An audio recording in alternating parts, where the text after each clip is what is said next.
Empower Ability TV ni urubuga rwateguwe na Madamu Mukakamanzi Martha. Ni umudamu wamugaye akiri muto, arubatse, afite abana ndetse n'abuzukuru. Mba mu buyobozi bwite bwa NCPD muri komite y'umujyi wa Kigali. Intego y'uru rubuga ni ukumenyekanisha no kuba ijwi ry'umuntu ufite ubumuga, gusesengura imibereho y'abafite ubumuga, kwerekana ko ufite ubumuga hari byinshi ashobora, cyane cyane iyo akuriweho inzitizi. Tuzaganira ku mikino n'imyidagaduro y'abantu bafite ubumuga, gutanga ubumenyi butandukanye ku ndwara zugarije abantu bafite ubumuga, gukora ubuvugizi aho bishoboka hose.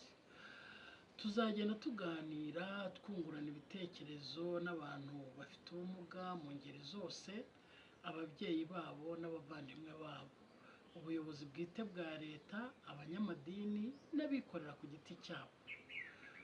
Ndabashishikariza gukora subscribe, like, mugafollowinga iyi page ndetse mukayisharinga kugira ngo aya makuru agere ku bantu benshi, ndetse mube abambere bo kujya mubona ibyo na postinzi.